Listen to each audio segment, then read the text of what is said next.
የኢሻ ሶላት ከሌሊት 6 ሰዓት በኋላ መስገድ አይቻልም ይላሉ እና ይህ ነገር ማስረጃ ይኖረዋልን የሚል ጥያቄ ነው። እያንዳንዱ ሶላት ራሱን የቻለ ወቅት አለው፣ መነሻም ማብቂያም።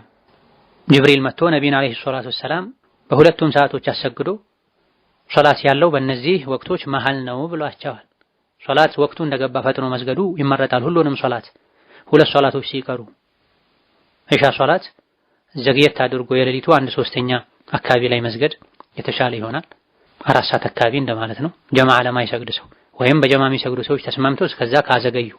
ሁለተኛው ዙህር ሶላት ከፍተኛ ሙቀት ባለባቸው ሀገሮች ላይ በወቅቱ መስገዱ ከሙቀቱ ብዛት የመጣ ሶላት ውስጥ እንዳይረጋጉ በኹሹዕ በጥሞና እንዳይሰግዱ ያደርጋል ከተባለ የእኩለ ቀኑ የዙህሩ ወቅቱ ኃይለኛ ሙቀት እስከዚህ እስኪል ድረስ ዙህርን ማዘግየት ይቻላል። ይሄ በጀማዓ ለሚሰግድ ሰው ነው። ሙቀት ከፍተኛ በሚሆንባቸው አካባቢዎች ነው። ከዚህ በተረፈ ሁሉንም ሶላት በወቅቱ መስገዱ በላጭ ነው። የኢሻ ሶላትን ወቅት የመጨረሻ ጊዜ በተመለከተ የፊቅህ ሊቃውንት 6 ሰዓት ያበቃል፣ እኩለ ሌሊት ላይ ያበቃል የሚል አቋም ያላቸው ሊቃውንት አሉ። ሌሎች ደግሞ እስከ ፈጅር ይቀጥላል ያሉበት ሁኔታ አለ። አብዛኞቹ የአራቱም መዝሀብ አይማዎች ሐንበሊዮች፣ ሻፊዒዮች፣ ማሊክዮች፣ ሐነፊዮችም የመረጡት ይሄን ነው። በየመዝሀቡ ያሉ ሊቃውንት እንደገለጹት የመጀመሪያው የሌሊቱ 1/3ኛ 4 ሰዓት አካባቢ ድረስ አዘግይቶ መስገዱ በላጭ ነው። ጀማዓ ለማይሰግድ ሰው ወይም ጀማዓዎች ከተስማሙ እስከ እኩለ ሌሊትም ማቆየት ይቻላል።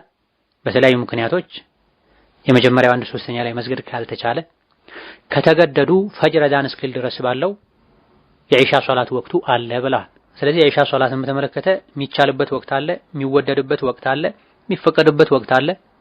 ከተገደዱ የሚቻልበት ወቅት የመግሪብ ወቅት እንደወጣ የኢሻ ወቅት ይገባል፣ መስገድ ይቻላል። ከዛ ሰዓት ጀምሮ ሶላተል ኢሻን መስገድ ይቻላል። ካልተቸገሩና ጀማዓ ማይወጅብ ከሆነ ወይም ጀማዓዎች ከተስማሙ 4 ሰዓት አካባቢ አዘግይቶ መስገድ ይቻላል፣ ይወደዳል፣ ይመረጣል። ነብዩ አለይሂ ሰላቱ ሰላም አንድ ሌሊት ኢሻን በጣም አርፍደው ወጡ። ሱሐቦቻቸው መተኛት ሁሉ ጀመሩ። ጭንቅላታቸው ዝቅ ያለ ጉልበታቸውን ሁሉ ይነካ ነበር ከመድከማቸው ከማንቀላፋታቸው የመጣ። በዚህ ጊዜ መተው ነብዩ አለይሂ ሰላቱ ሰላም እንደው ትቸገራላችሁ ባልል ኖሮ የኢሻ ሶላት ምርጥ ወቅት ይህ ነበረ ብለዋል። ኡመታ እስከዚህ ሰዓት ቁጭ ብሎ መጠበቁ የሥራ ሰዎችን ስለማያስቸግር በዚህ ሰዓት ስገዱ ብለው አላስገደዱም አለይሂ ሰላቱ ሰላም። ከዚህ ማሳለፉ እስከ 6 ሰዓት ማቆየቱ በቂ ምክንያት ካለ ችግር የለውም፣ ወቅቱ አይወጣም።